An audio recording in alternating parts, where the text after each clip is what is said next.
जय श्री राम, जय बागेश्वर धाम, जय गुरु कृपा। आज हम वाल्मीकि रामायण के सुंदरकांड के 55वें सर्ग को हिंदी में पढ़ेंगे।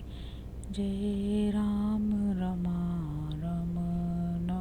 समनम भव ताप भयाकुल पाहि जनम अब देश सुरेश रमेश शरणागत मागत पाहि प्रभो। जय राम रमारमणम समनम। जय श्री राम। 55वां सर्ग हिंदी में। वानर वीर हनुमान जी ने जब देखा कि सारी लंकापुरी जल रही है, वहाँ के निवासियों पर त्रास छा गया है और राक्षसगण अत्यंत भयभीत हो गए हैं, तब उनके मन में सीता के दग्ध होने की आशंका से बड़ी चिंता हुई। साथ ही उन पर महान त्रास छा गया और उन्हें अपने प्रति घृणा सी होने लगी। वे मन ही मन कहने लगे, हाय, मैंने लंका को जलाते समय यह कैसा कुत्सित कर्म कर डाला। जो महामनस्वी महात्मा पुरुष उठे हुए कोप को अपनी बुद्धि के द्वारा उसी प्रकार रोक देते हैं जैसे साधारण लोग जल से प्रज्वलित अग्नि को शांत कर देते हैं, वे ही इस संसार में धन्य है। क्रोध से भर जाने पर कौन पुरुष पाप नहीं करता। क्रोध के वशीभूत हुआ मनुष्य गुरुजनों की भी हत्या कर सकता है। क्रोधी मानव साधु पुरुषों पर भी कटु वचनों द्वारा आक्षेप करने लगता है। अधिक कुपित हुआ मनुष्य कभी इस बात का विचार नहीं करता कि मुंह से क्या कहना चाहिए और क्या नहीं।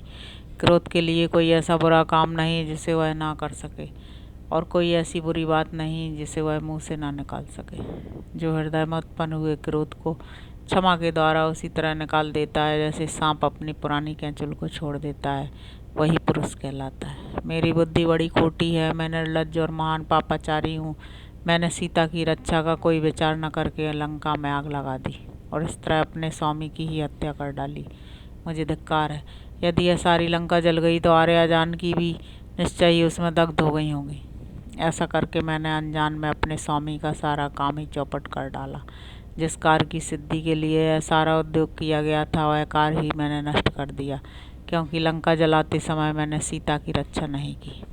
इसमें संदेह नहीं कि लंका दहन एक छोटा सा कार्य शेष रह गया था जिसे मैंने पूर्ण किया, परंतु क्रोध से पागल होने के कारण मैंने श्री रामचंद्र जी के कार्य की तो जड़ ही काट डाली। लंका का कोई भी भाग ऐसा नहीं दिखाई देता जहाँ आग न लगी हो। सारी पुरी ही मैंने भस्म कर डाली है, अतः जानकी नष्ट हो गई, यह बात स्वतः स्पष्ट हो जाती है। यदि अपनी विपरीत बुद्धि के कारण मैंने सारा काम चौपट कर दिया तो यहीं आज मेरे प्राणों का भी विसर्जन हो जाना चाहिए, यही मुझे अच्छा जान पड़ता है। क्या मैं अब जलती आग में कूद पड़ूं या बड़वा नल के मुख में, अथवा समुद्र में निवास करने वाले जल जंतुओं को ही यहाँ अपना सारा शरीर समर्पित कर दूं। जब मैंने सारा कार्य ही नष्ट कर दिया, तब अब जीते जी कैसे वानर राज सुग्रीव अथवा उन दोनों पुरुष सिंह श्री राम और लक्ष्मण का दर्शन कर सकता हूँ या उन्हें अपना मुंह दिखा सकता हूँ। मैंने रोज के दोष से तीनों लोकों में विख्यात इस वानरोचित चपलता का ही यहाँ प्रदर्शन किया है। यह राजस भाव कार्य साधन में असमर्थ और अव्यवस्थित है। इसे धिक्कार है, क्योंकि इस रजोगुण मूलक क्रोध के ही कारण समर्थ होते हुए भी मैंने सीता की रक्षा नहीं की। सीता के नष्ट हो जाने से वे दोनों भाई श्री राम और लक्ष्मण भी नष्ट हो जाएंगे। उन दोनों का नाश होने पर बंधु बांधवों सहित सुग्रीव भी जीवित नहीं रहेंगे। फिर इसी समाचार को सुन लेने पर भ्रात वत्सल धर्मात्मा भरत और शत्रुघ्न भी कैसे जीवन धारण कर सकेंगे। इस प्रकार धर्मनिष्ठ इक्ष्वाकु वंश के नष्ट हो जाने पर सारी प्रजा भी शोक संताप से पीड़ित हो जाएगी, इसमें संशय नहीं है। अतः सीता की रक्षा न करने के कारण मैंने धर्म और अर्थ के संग्रह को नष्ट कर दिया। अतः मैं बड़ा भाग्यहीन हूँ। मेरा हृदय रोष दोष के वशीभूत हो गया है, इसलिए मैं अवश्य समस्त लोक का विनाशक हो गया हूँ। मुझे संपूर्ण जगत के विनाश के पाप का भागी होना पड़ेगा। इस प्रकार चिंता में पड़े हुए हनुमान जी को कई शुभ शकुन दिखाई पड़े, जिनके अच्छे फलों का वे पहले भी प्रत्यक्ष अनुभव कर चुके थे। अतः वे फिर इस प्रकार सोचने लगे, अथवा संभव है सर्वांग सुंदरी सीता अपने ही तेज से सुरक्षित हो। कल्याणी जनक नंदिनी का नाश कदापि नहीं होगा, क्योंकि आग आग को नहीं जलाती है। सीता अमित तेजस्वी धर्मात्मा भगवान श्री राम की पत्नी है। वे अपने चरित्र के बल से पातिव्रत्य के प्रभाव से सुरक्षित हैं, आग उन्हें छू भी नहीं सकती। अवश्य श्री राम के प्रभाव तथा विदेह नंदिनी सीता के पुण्य बल से ही यह दाहक अग्नि मुझे नहीं जला सकी है। फिर जो भरत आदि 3 भाइयों की आराध्य देवी और श्री रामचंद्र जी की हृदय वल्लभा हैं, वे आग से कैसे नष्ट हो सकेंगी। यह दाहक एवं अविनाशी अग्नि सर्वत्र अपना प्रभाव रखती है, सबको जला सकती है, तो भी यह जिनके प्रभाव से मेरी पूंछ को नहीं जला पाती है, उन्हीं साक्षात माता जानकी को कैसे जला सकेगी। उस समय हनुमान जी ने वहाँ विस्मित होकर पुनः उस घटना को स्मरण किया जबकि समुद्र के जल में उन्हें मैनाक पर्वत का दर्शन हुआ था। वे सोचने लगे, तपस्या, सत्य भाषण तथा पति में अनन्य भक्ति के कारण आर्या सीता ही अग्नि को जला सकती हैं, आग उन्हें नहीं जला सकती। इस प्रकार भगवती सीता की धर्मपरायणता का विचार करते हुए हनुमान जी ने वहाँ महात्मा चारणों के मुख से निकली हुई ये बातें सुनी। अहो, हनुमान जी ने राक्षसों घरों में दुस्सह एवं भयंकर आग लगाकर बड़ा ही अद्भुत और दुष्कर कार्य किया है। घरों में से भागे हुए राक्षसों, स्त्रियों, बालकों और वृद्धों से भरी हुई सारी लंका जन कोलाहल से परिपूर्ण हो चीत्कार करती हुई सी जान पड़ती है। पर्वत की कंदराओं, टारियों, परकोटों और नगर के फाटकों सहित यह सारी लंका नगरी दग्ध हो गई, परंतु सीता पर आंच नहीं आई। यह हमारे लिए बड़ी अद्भुत और आश्चर्य की बात है। हनुमान जी ने जब चारणों के कहे हुए अमृत के समान मधुर वचन सुने तब उनके हृदय में तत्काल हर्षोल्लास छा गया।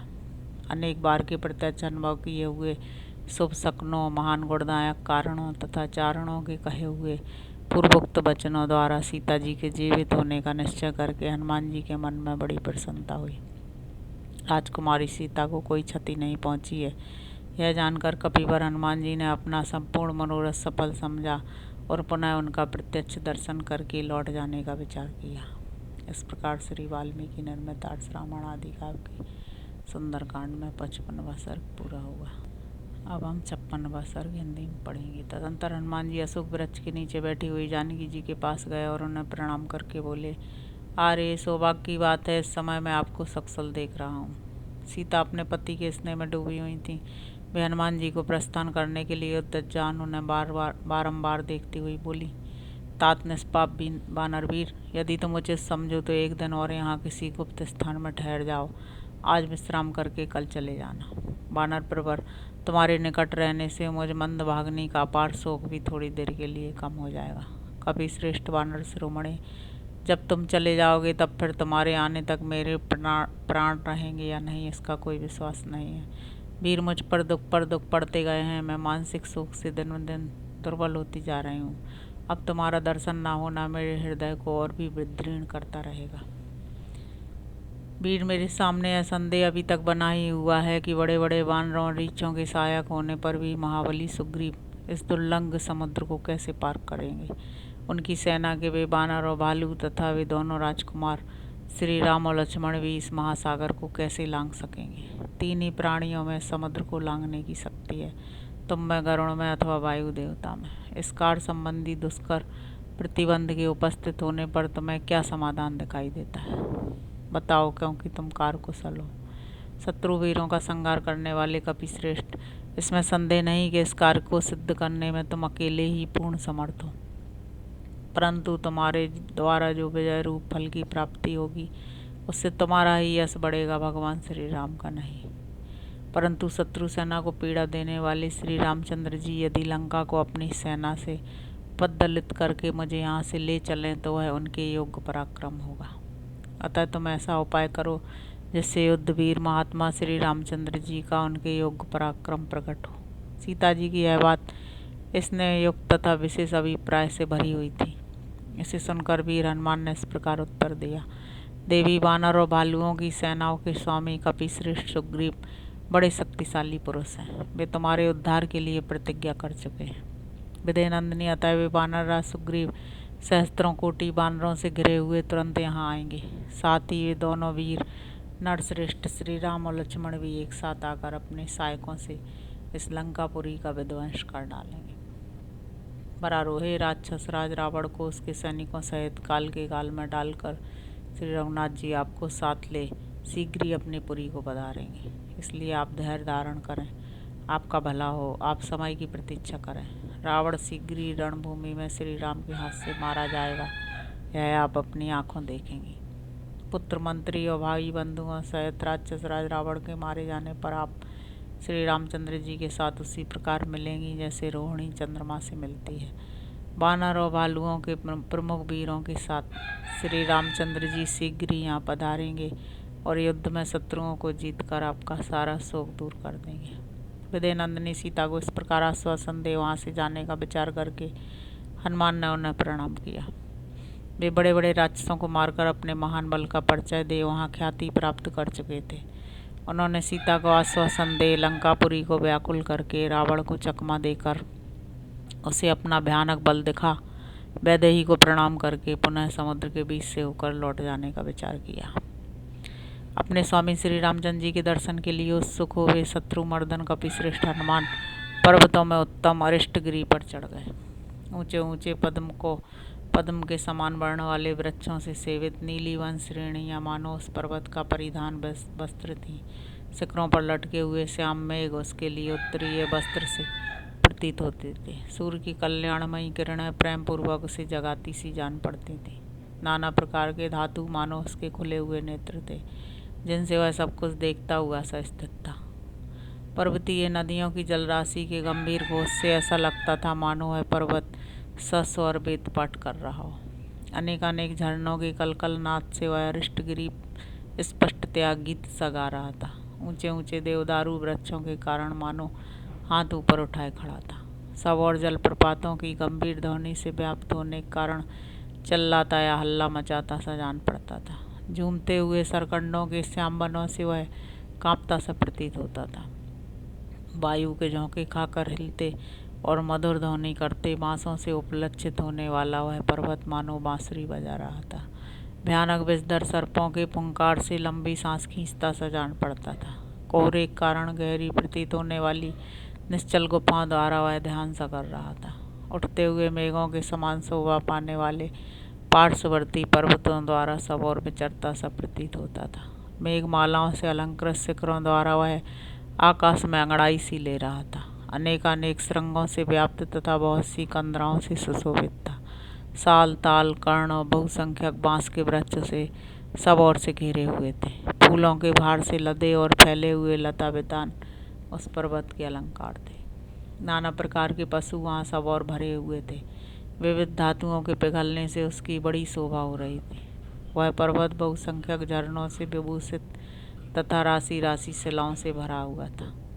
महर्षि यक्ष गंधर्व किन्नर और नागगण वहाँ निवास करते थे। लताओं और वृक्षों द्वारा वह सब ओर से आच्छादित था। उसकी कंदराओं में सिंह दहाड़ रहे थे। व्याघ्रादि हिंसक जंतु भी वहाँ सब और फैले हुए थे। स्वादिष्ट फलों से लदे हुए वृक्ष और मधुर कंदमूल आदि की वहाँ बहुत आयत थी।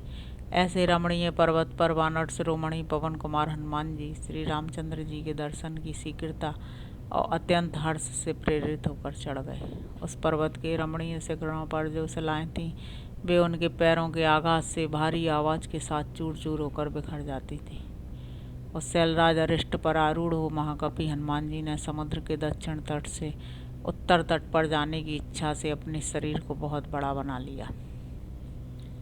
उस पर्वत पर आरूढ़ होने के पश्चात वीरवर पवन कुमार ने भयानक सर्पों से सेवित उस भीषण महासागर की ओर दृष्टिपात किया।